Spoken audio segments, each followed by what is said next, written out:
하나님께서 아브라함에게 나타나셔서 야, 지금 너 살고 있는 이 땅 떠나서 내가 너에게 갈 땅으로 가라 하셨어요. 어딘지 알지 못했는데 도대체 거기 가면 어떻게 될지도 잘 모르는데 약속은 분명했습니다. 뭐냐면 너로 큰 민족을 이루게 할 것이고 그곳에 가면 너를 창대하게 차게 해줄 것이다. 사실 이것도 받아들이기 쉽지 않았지만 하나님께서 더하여 주신 믿음은 그 하나님의 약속을 신뢰하게 했습니다. 그래서 75세의 나이에 사실은 무엇인가 새로운 곳으로 나아가서 뭘 하기에는 이게 사실 나이가 적지 않은 나이죠. 그런데 하나님의 약속을 믿고 아브라함이 떠났습니다. 사실 이것만 해도 믿음이 무엇을 할 수 있게 하는지, 하나님의 말씀에 어떻게 응답하게 하는지, 순종하게 하는지 사실 놀라운 일이잖아요. 하나님이 인도하시는 대로 그 약속의 땅에 도착을 했습니다.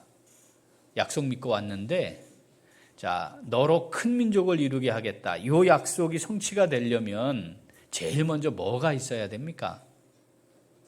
자식이 있어야 돼요. 아들이 있어야 되잖아요. 그런데 그곳에 온 지 10년이 지났습니다.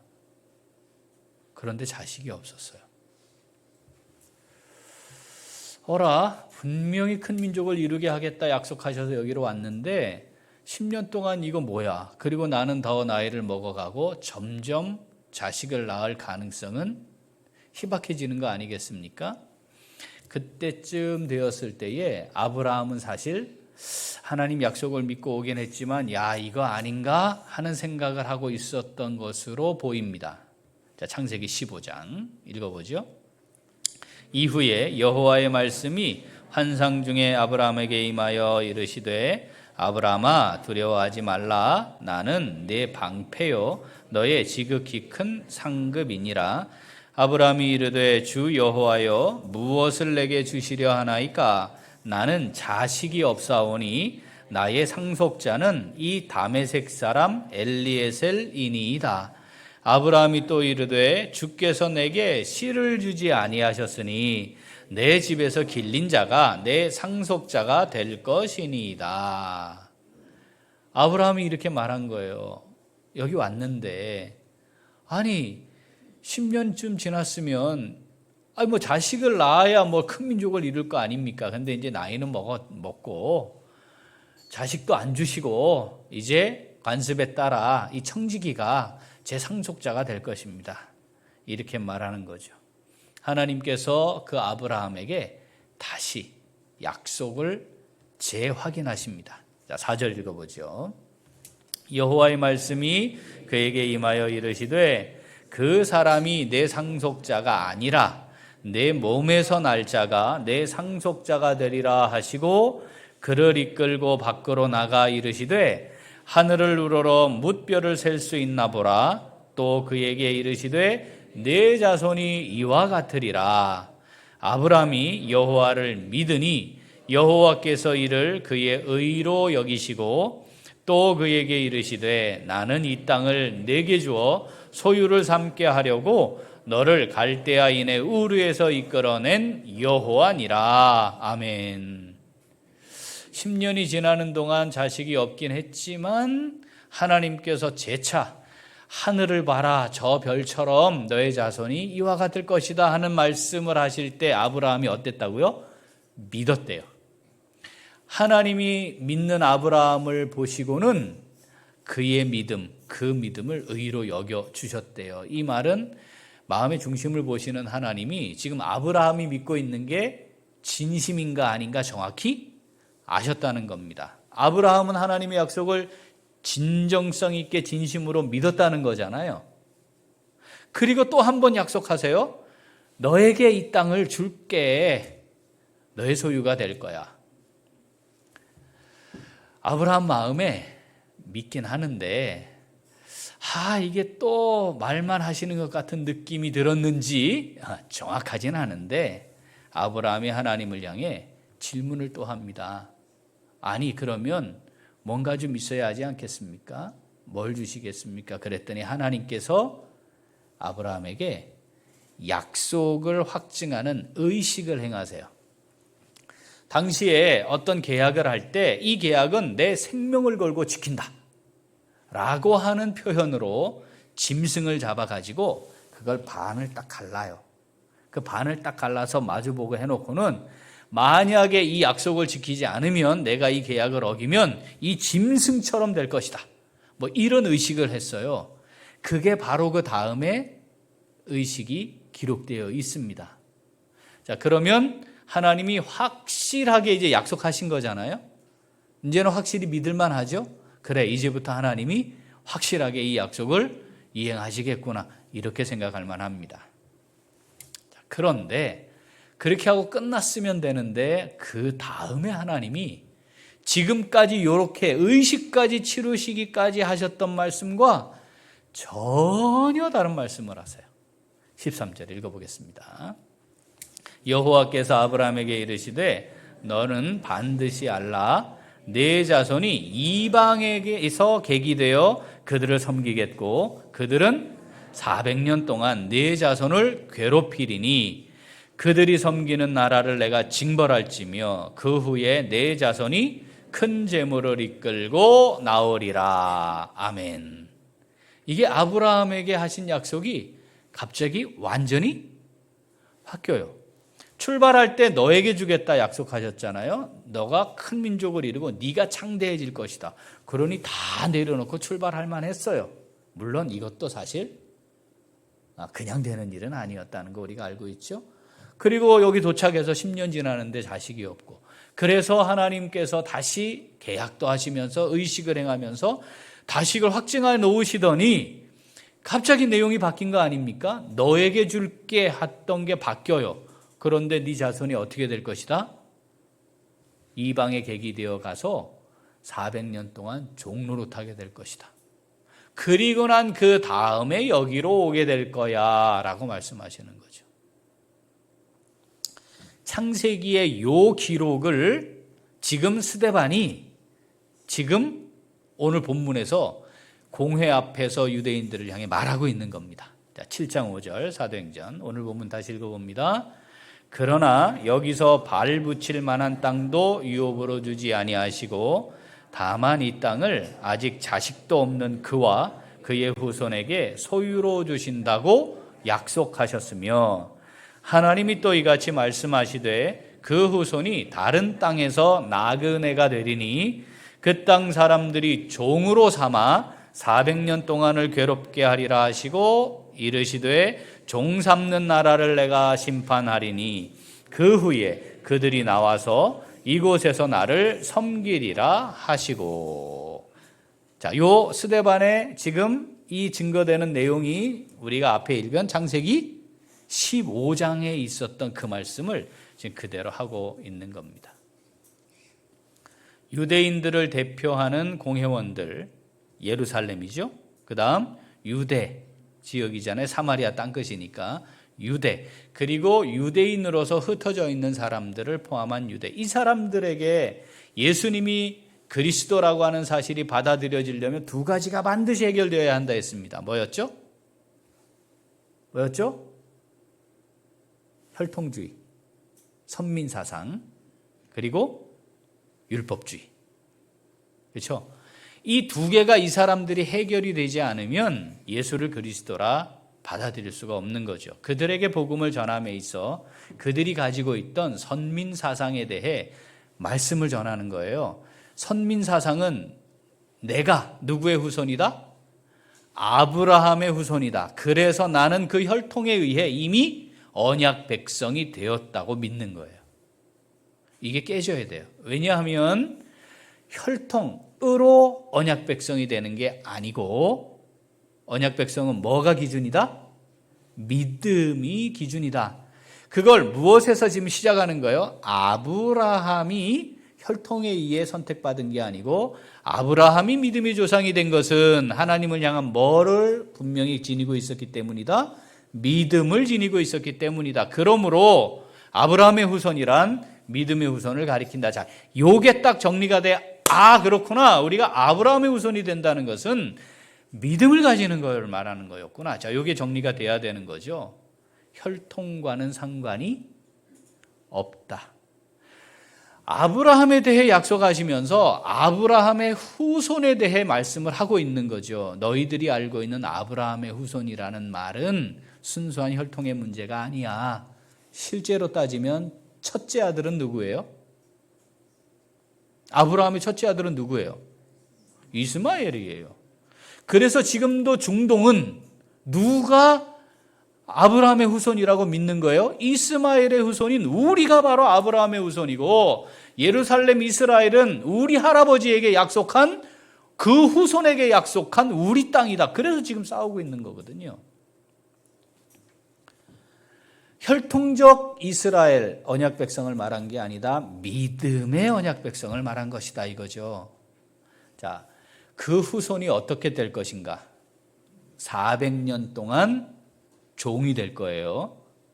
그죠? 400년. 여러분, 우리가 일제에 몇 년간 식민지가 돼 있었죠? 36년.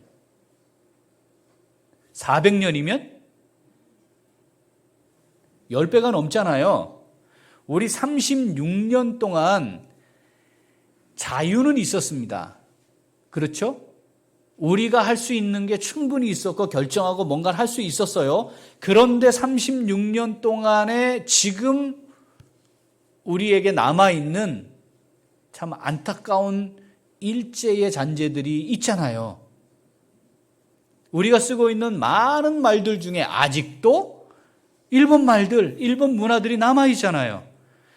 실제로 그때 일제시대의 식민지를 경험하던 사람들 중에 아직도 살아계신 분들이 있어서 우리의 문화, 우리의 삶이 뭔지 정확히 알고 있으니까 36년 동안 그랬어도 지킬 수가 있는 거죠. 그런데도 불구하고 지금 일본에 여러 가지 것들이 남아있지 않습니까?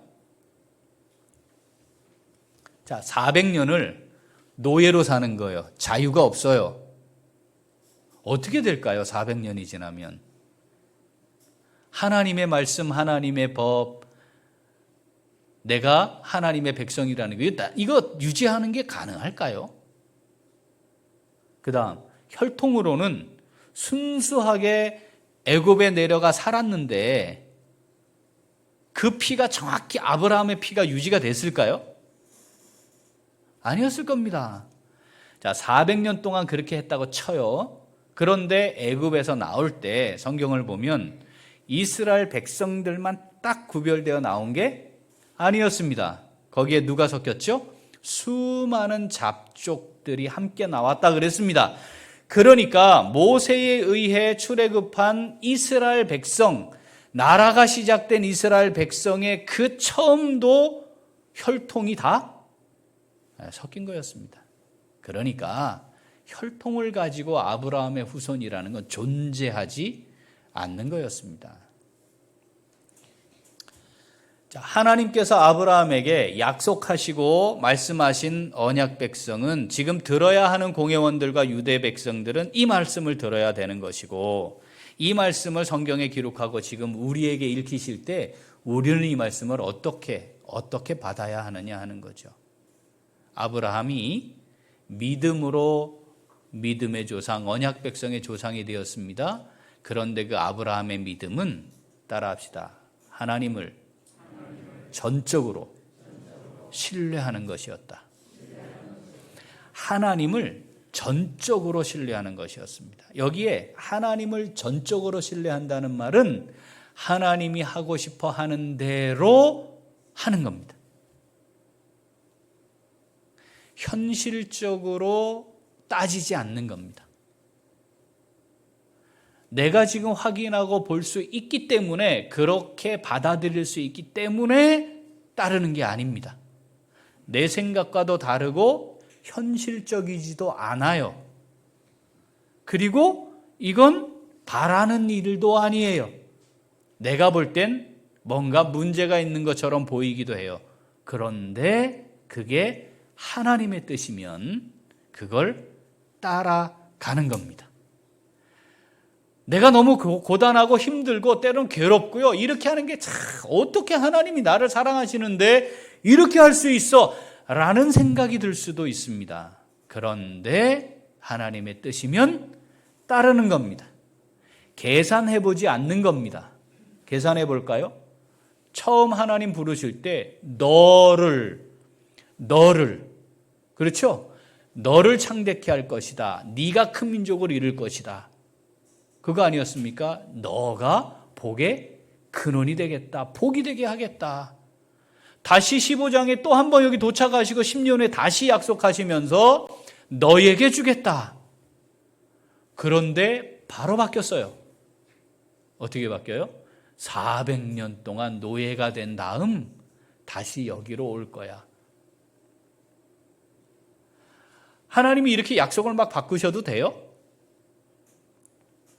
그러면 안 되지. 하나님이 그러시면 돼요? 그런데 전적으로 신뢰하는 거죠. 그건 우리의 의지나 우리의 수준으로 되는 게 아닌 거라고 말하고 있는 겁니다. 그건 오직 믿음으로 되는 것이다. 너희들에게도 믿음이 있지. 하나님이 이렇게 말씀하시는 거죠. 아브라함이 그렇게 전적으로 나를 신뢰했단다. 그리고 그 믿음을 내가 너희들에게 준 것이고 너희들도 믿음으로 행하면 그렇게 되는 거야. 너희들 언약 백성으로서 그 믿음으로 행하고 있는 거 맞지? 이렇게 말씀하시는 거죠. 사랑하는 우리 귀한 식구들, 우리에게 하나님이 주신 약속이 뭡니까? 여러분 그 붙들고 계시나요? 하나님이 나를 향해 주신 약속을 붙들지 않고 살아가면 그건 믿음으로 산다고 말하기 좀 어렵습니다. 내 삶에 하나님이 계시지 않는 것과 다르지 않을 수 있어요. 열심히 사는 거예요. 그냥 열심히 최선을 다해 살고 있어요. 그런데 왜 그러고 있냐 이 말이죠. 왜? 나를 향한 하나님의 약속이 무언가가 분명하지 않으면 열심히 뭔가를 하고는 있지만 믿음으로 행하는 것이 아닐 수 있는 거죠. 어디를 향해 가고 있습니까? 무엇을 위해 하고 있습니까? 지금 나는 그래서 그 과정 속에 있는 겁니까? 하나님을 향해 가고 있는 중간입니까? 아니면 방향 없이 어딘가에 있는 겁니까? 이 세상에서 무엇을 얻고 누리고 되는 것, 그게 중요한 가치가 아니라는 말을 하고 있는 게 아닙니다. 그거 중요합니다. 그런데 그것이 하나님의 약속과 나를 향하신 하나님의 뜻과 무슨 관계가 있느냐, 무슨 계획에 의해 이것이 진행되고 있느냐, 이것이 중요하다는 겁니다.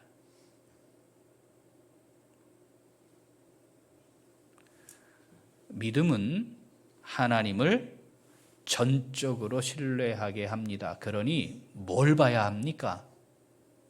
하나님을 봐야 합니다. 뭘 붙들어야 합니까? 현실을 붙드는 게 아닙니다. 이 현실 말이죠. 내일 어떻게 될지 몰라요. 뭘 붙들어야 돼요? 하나님의 약속을 붙드는 겁니다.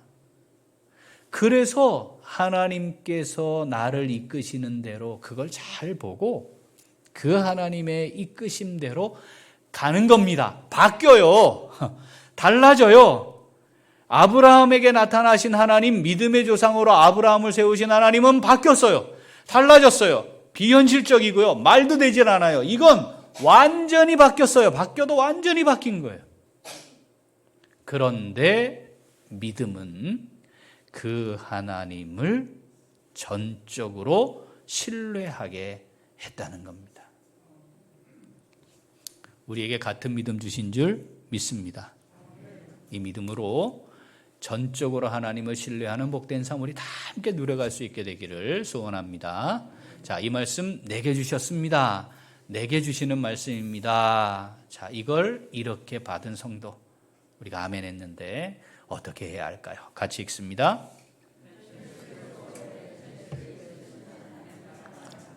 한 번 더. 현실을 초월해 현실을 이끄시는 하나님을 따라갑니다. 아멘. 하나님은요, 현실에 계시는 분이 아니에요. 아니. 하나님은 현실에 계세요. 그런데 하나님은 현실을 초월해 계세요. 우리는 3차원이고 하나님은 차원으로 규정하실 수 없는 분입니다. 우리에게는 1년, 10년, 100년, 1000년 이게 시간의 흐름에 따라 역사지만 하나님은 하루와 천년이 같으세요. 그러니까 한다 이 말이 언제요? 그러면 하나님의 때에 하는 거죠. 내가 주마 약속하셨어요. 언제요? 그건 하나님이 정하신 때에 주시는 거예요. 우리가 볼 때는 400년 또 아니 나한테 주신다 이러고 400년 또 뭐 종노릇 해야 되고 그리고 또 돌아오고 와 하나님 그러면 준단 말을 하지 마셔야죠. 나한테 그냥 너 이렇게 살다 가라 하셔야지. 우리는 그러하지만 하나님께는 이게 같은 개념이었다 이 말입니다.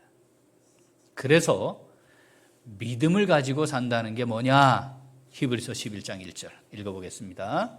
믿음은 바라는 것들의 실상이요 보이지 않는 것들의 증거다 이렇게 선언해요. 믿음에 대한 말씀을 담고 있는 히브리서 11장에 이 아브라함의 기록을 담고 믿음이 시작되잖아요. 바라는 것들의 실상, 바란다 이건 시간이에요. 미래에 있는 일인데 지금 있는 거예요. 자, 보이지 않는 것들의 증거다. 보이지 않아. 여기에 없기 때문에 볼 수 없어요. 그런데 어떻게? 확실한 증거가 되게 하는 게 믿음이다. 이런 겁니다. 여러분 천국이 보입니까? 안 보이잖아요. 그런데 천국 소망이 없어요? 믿음이 아니에요. 믿음은 그 천국을 소망하며 살게 하는 거죠. 이 땅에 쌓이는 걸 기업이라고 합니다. 그런데 그건 보여요. 그런데 하나님이 쌓고 계시는 우리를 위해 예비하신 기업 보입니까? 안 보입니다. 그런데 믿음은 그걸 보게 하는 거잖아요. 그러니까 믿음이라고 하는 게 도대체 뭐냐? 그건 우리 차원에 있는 우리 수준에 있는 것과 관련된 것만이 아니다라고 하는 선언이죠. 고린도후서 4장 16절부터 18절 읽어봅니다. 그러므로 우리가 낙심하지 아니하노니 우리의 겉사람은 낡아지나 우리의 속사람은 날로 새로워지도다.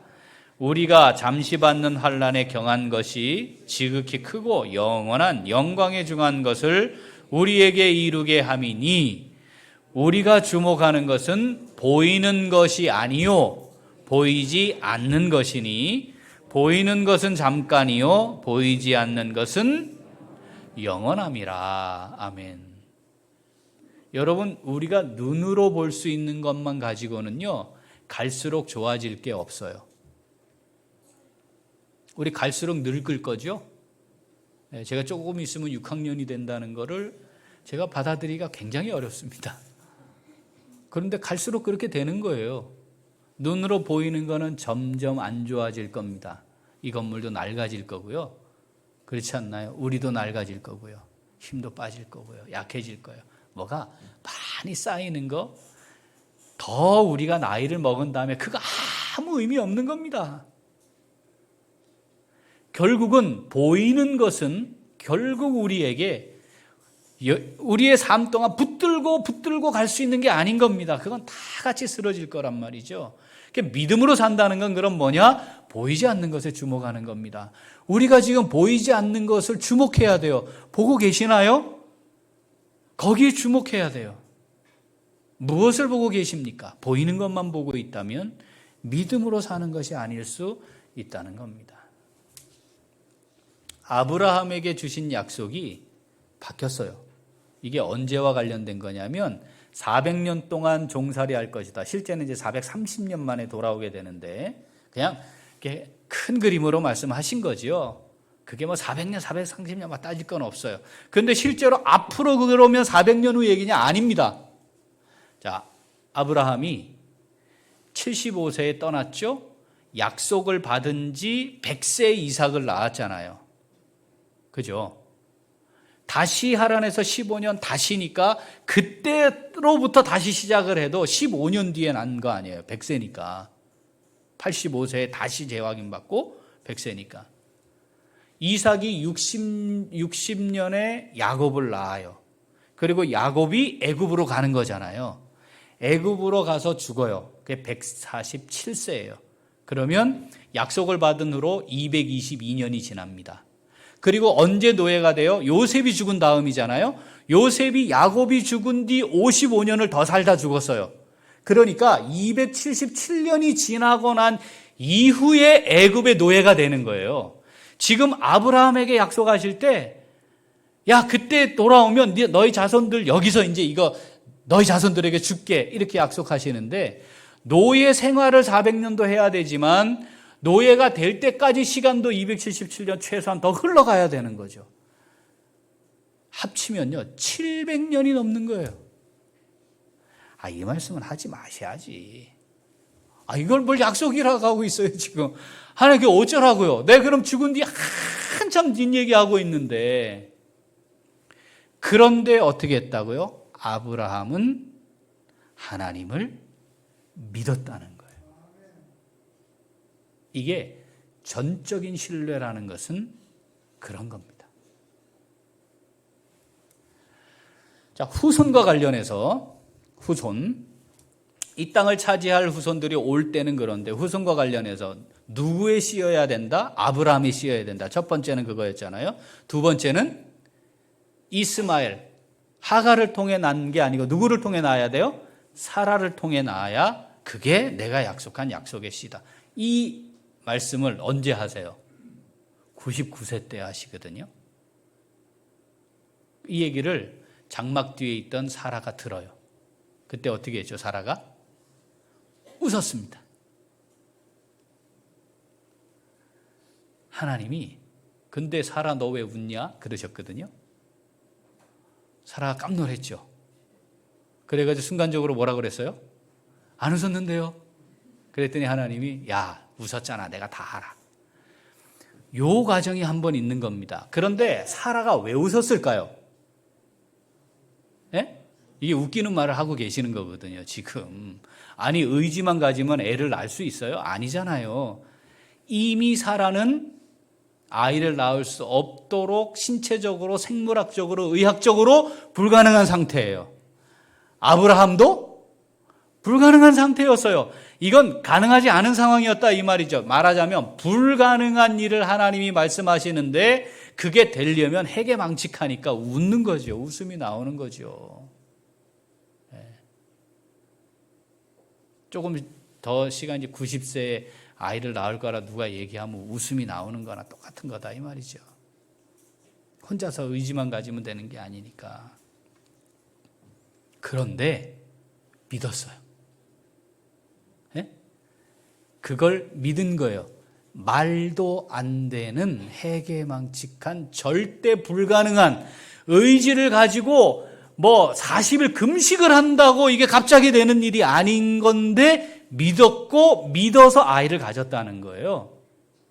이런 걸 뭐라고 한다고요? 전적 신뢰. 자, 히브리서 11장 11절 읽어봅니다. 믿음으로 사라 자신도 나이가 많아 단산하였으나 잉태할 수 있는 힘을 얻었으니 이는 약속하신 이를 미쁘신 줄 신실한 분이심으로 알았다는 거예요. 믿었기 때문에 이게 가능했다. 믿음은 뭐 했다? 자기도 단산 불가능했고 아브라함도 죽은 자와 같은 사람이었어요. 그게 가능하지 않았는데 미쁘신 줄 알았고 신뢰함으로 아이를 가지게 되었다. 이겁니다. 그러니까 아브라함의 후손이라고 말할 때 하나님이 정하신 후손이 있는데 그 후손의 시작은 누구다? 이삭이다. 그런데 이삭이 태어나는 것은 애초부터 불가능한 일을 하나님이 행하신 것이었다 이거예요. 아직 자식도 없는 그와 그의 후손에게 하나님이 약속하셨단 말씀이 이거예요. 그래 놓고는 그러면 이제 이삭을 통해서 막 자손이 팍 이삭 하나로만 안 될 것 같지 않아요? 그러니까 또 다시 또 사라를 통해서 막 낳고 막 큰 민족을 이루어야 될 것 같은데 어느 날 하나님이 나타나시더니 이삭을 죽여서 내게 바쳐 하신 거예요. 열받죠? 오늘 우리 통독할 때 이 부분 읽어갈 거예요. 읽어갈 텐데 여러분 그 입장 되면 열 안 받겠습니까? 아니 뭐 이런 경우가 다 있어요. 예? 진짜 다 내려놓고 다 포기하고 하라는 대로 다 해서, 그리고 하나님의 전능하신 능력으로 불가능한 일을 가능하게 해서 아들 주시더니 이제는 그 아들 죽이라 이 말입니다. 이건 매우 이성적이지 않고 도덕적이지도 않고 비현실적입니다. 어떻게 이럴 수가 있습니까? 그런데 아브라함은 믿음으로 했다는 거죠. 어떻게 했다는 거예요? 믿음으로 그 하나님의 뜻에 순종합니다. 이제 끝났죠. 약속하신 후손은 끝나는 거 아니겠어요? 그럼 하나님의 약속은 다 사라지는 겁니다. 그런데 뻔히 그것이 분명한데 아브라함은 어떻게 이삭을 죽일 수 있었을까? 그 믿음은 이렇게 하나님을 신뢰했다는 거예요. 간단해. 하나님이 약속을 지키시려고 하신다면 죽여라 하면 내가 할 일은 죽이는 거고, 하나님이 할 일은 약속을 지키는 거니까 하나님은 어떻게 하시면 돼요? 어떻게 하면 될까요? 나는 죽이고 그 다음 하나님은 얘를 다시 살리면 될 거 아니에요. 얘가 약속의 씨라 했으니까. 그런데 나는 살릴 능력이 없잖아요. 그러니까 나는 죽이면은 끝나는 일인데 하나님 편에는 내가 죽이든 살리든 그게 중요하지 않아요. 뭐냐? 하나님이 약속을 이루시면 되는 거니까. 그 하나님이 기적적으로 이삭을 주셨던 것처럼 지금 죽이라 하실 때 나는 할 일은 죽이는 거다. 내가 따져가지고 하나 이게 말이 됩니까? 얘가 약속의 씨라면서요. 얘 통해서 후손이 큰 민족을 이루게 될 거라면서요. 그런데 얘를 죽이면 어떻게 하란 말입니까가 아니고, 예? 죽여요? 알았어요. 내가 할 일은 그게 하나님의 뜻이 명확하면 뭐 하면 된다? 죽이면 된다. 여기까지는 비현실적이잖아요. 현실은 끝났어요. 우리 수준에선. 그런데 하나님은 현실을 완벽하게 주관해서 이끌어 가시고 하나님의 뜻을 성취해 가신단 말이죠. 이제 하나님의 현실은 뭐예요? 얘를 살리면 되는 거다 이 말입니다. 믿음이 그렇게 하는 거였고 그 믿음의 후손들이다. 선민들이라는 것은 이걸 하나님 말씀하시는 거죠. 히브리서 11장 17절부터 읽어봅니다.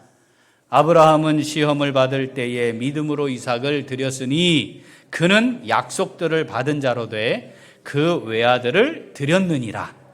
그에게 이미 말씀하시기를 내 자손이라 칭할 자는 이삭으로 말미암으리라 하셨으니 그가 하나님이 능히 이삭을 죽은 자 가운데서 다시 살리실 줄로 생각한지라. 비유컨대 그를 죽은 자 가운데서 도로 받은 것이니라. 아멘.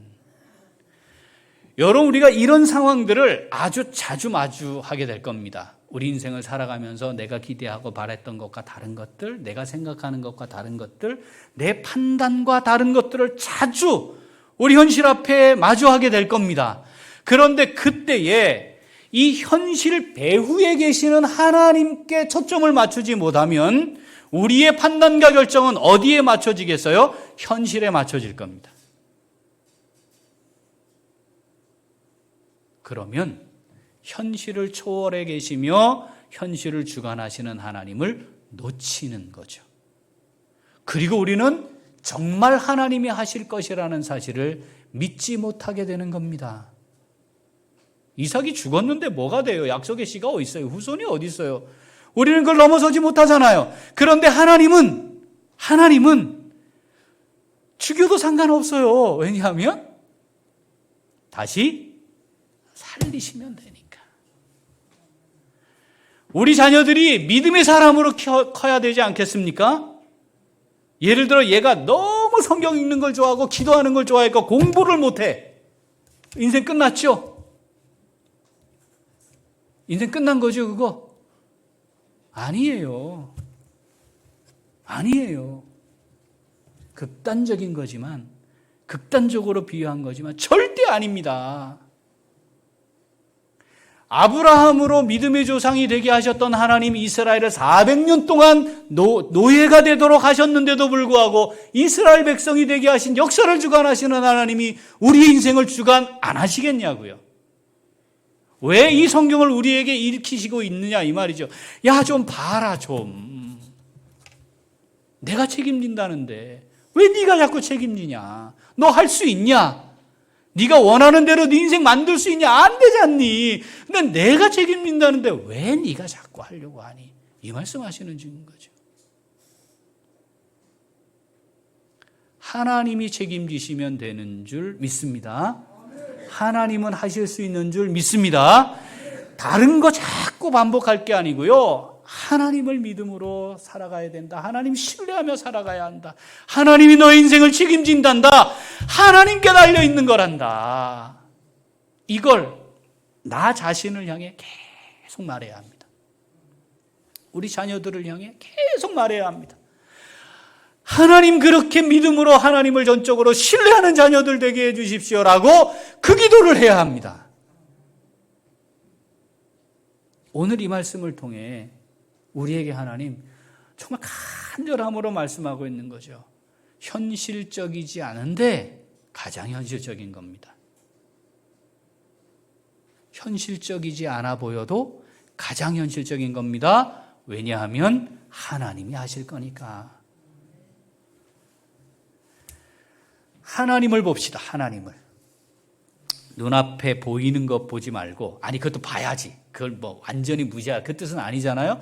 그런데 이 눈앞에 보이는 게 내 생각과 다르고 내 판단과 다르고 내 계획과 다르고 기대하던 것도 아니고 뭐가 이상하고 꼬인 것 같고 막 너무 안 좋아. 근데 그것만 보지 말고 뭘 보자? 배후에 계시는 하나님을 보자. 너무 잘 되고 있어. 내가 계획한 대로 되고 부족함이 없고 안전하고 평안하고 넉넉하고 노후도 보장되고 뭐 다 좋아. 거기에 매이면 또 안 돼요. 하나님이 지금 이 상황에 나를 통해 뭘 하고 싶어 하시는지 그걸 놓치면 그것도 의미가 없는 겁니다. 히브리서 11장 12절 읽어봅니다. 이러므로 죽은 자와 같은 한 사람으로 말미암아 하늘의 허다한 별과 또 해변의 무수한 모래와 같이 많은 후손이 생육하였느니라. 하나님의 약속이 성취되었습니다. 하나님 우리 이 땅에 왜 보내셨을까요? 지금 우리는 왜 여기 있는 걸까요? 그리고 우리는 내일 2주간을 또 왜 살아가는 걸까요? 하나님의 뜻이기 때문입니다. 이게 고백돼야 돼요. 그래서 지금 이 현실 배후에 계시는 이 현실을 주관하시는 하나님께 초점을 맞추고 언제일지 모르지만 곧 오게 될 이 땅의 삶이 정리되어야 하는 그때에 이 선언처럼 죽은 자와 같은 사람을 통해서도 허다한 바다의 모래처럼 생육하고 번성케 하시는 하나님, 그 약속을 이루어 가시는 하나님, 나를 향해 하신 약속도 반드시 이루어 가시고 영광 받으실 그 하나님 앞에 믿음으로 살다가 하나님께 갔습니다. 돌아갔습니다. 이 선언이 우리에게도 그대로 실현될 수 있는 믿음으로 사는 복된 삶, 우리 다 함께 누려갈 수 있기를 소원합니다. 아멘. 기도하겠습니다. 하나님